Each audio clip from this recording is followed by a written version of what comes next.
নমস্কার বন্ধুরা, পূর্ণিমার রান্নাঘরে তোমাদের স্বাগত। আজ একটা রেসিপি নিয়ে চলে আসলাম। রেসিপিটা হচ্ছে খাস্তা মচমচে জিলাপি, আর খুব সহজেই বানানো যাবে, অল্প খরচায়। তো আর খুব মচমচে। আমি তোমাদের একটা ভেঙে দেখাচ্ছি। মিষ্টি জলে ভেজানোর পর 1 ঘন্টা ভেজানোর পর খুব সুন্দর একটা হয়েছে, আর খুব মচমচে হয়েছে। তো চলো দেখে নিই এই খাস্তা মচমচে জিলাপি রেসিপি। প্রথমে এখানে নেব 1.5 কাপ ময়দা, আর নেব 50 গ্রামের মতো টক দই, আর দেব 1 চামচ ঘি। এবার সমস্ত উপকরণ, আর দিলাম 1 চামচ বেকিং পাউডার। বেকিং পাউডারটা দিলে কী হয়, মচমচে ভাবটা হয়। এবারে সমস্ত উপকরণ এইভাবে বেশ ভালো করে মাখিয়ে নেব। তোমরা হাত দিয়েও মেখে নিতে পারো। আর এরকম বেশ ভালো করে মাখিয়ে নিয়ে এবার অল্প অল্প করে জল দিয়ে একটা বেটার বানাবো। বেটারটা বেশি পাতলা হবে না, বেশি নরম হবে না। তোমাদেরকে দেখাচ্ছি। প্রথমে বেশ ভালো করে তোমরা হাত দিয়ে বা এই রকমই কিছু একটা দিয়ে এইভাবে বেশ ভালো করে হাতা দিয়ে চামচ দিয়ে ভালো করে একটা ব্যাটার বানাতে হবে।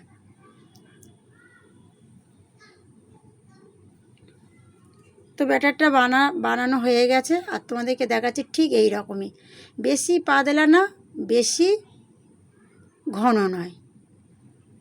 আর জিলাপিটা হবে অসাধারণ স্বাদের। আর তোমরা তো দেখলেই মিষ্টি জলে 1 ঘন্টা ভিজিয়ে রাখার পরে কত মচমচে। তো প্রথমে একটা সিরাপ বানিয়ে নিই। এখানে দেব 1.5 কাপ চিনি আর 1 কাপ জল।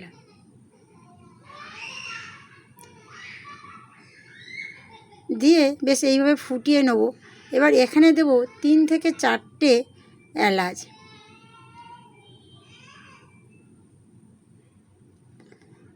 আর এইভাবে ফুটবে।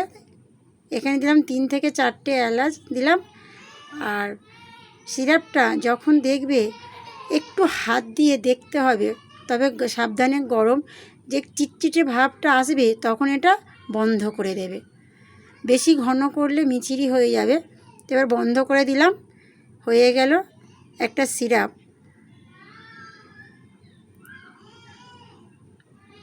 আর ঠিক এইরকমই থাকবে, একটু চিটচিটে ভাব আসবে, তারপরে নামিয়ে দিতে হবে।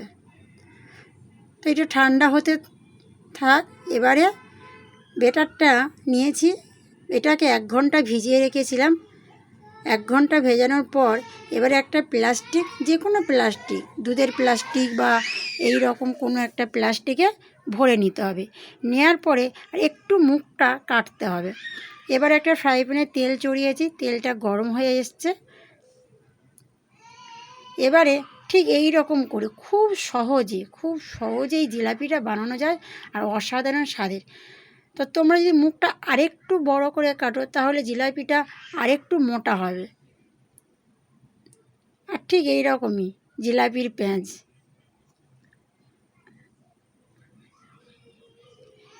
এবারে এইভাবে খুন্তি দিয়ে, ছান্তা দিয়ে বা একটা কোনো কাঠি দিয়ে এইভাবে উল্টে পাল্টে নিতে হবে।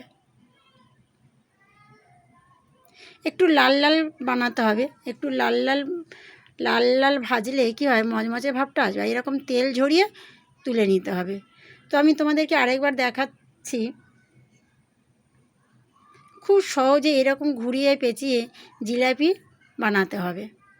আর বন্ধুরা, যারা আমার চ্যানেলটা সাবস্ক্রাইব করেছো তোমাদের অনেক অনেক ধন্যবাদ। আর যারা করোনি, চ্যানেলটা সাবস্ক্রাইব করো। আর যদি ভিডিওটা ভালো লাগে একটা লাইক, কমেন্ট আর বন্ধুদের কাছে শেয়ার করো।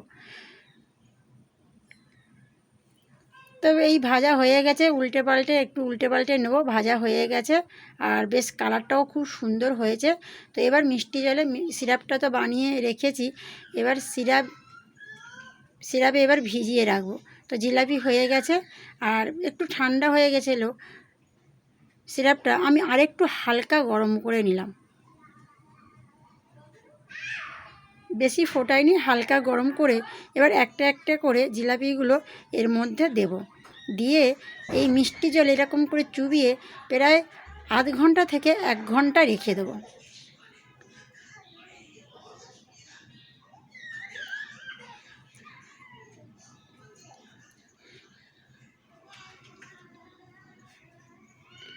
এইভাবে আধ ঘন্টাতে 1 ঘন্টা রেখে দেবো। একদম পুরো মিষ্টিটা সব জিলাপিতে মিষ্টিটা একদম পুরো হয়ে গেছে, ভিজে গেছে। এবারে এই একটা একটা করে এইভাবে তুলে নেব। আর একটু চেপে চেপে যদি দাও,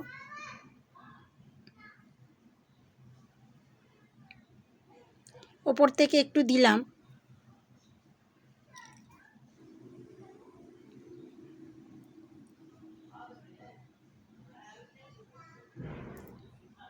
এইভাবেই তুলে নেব। তো বন্ধুরা, ভিডিওটা কেমন লাগলো? যদি ভালো লাগে চ্যানেলটাকে সাবস্ক্রাইব করবেন,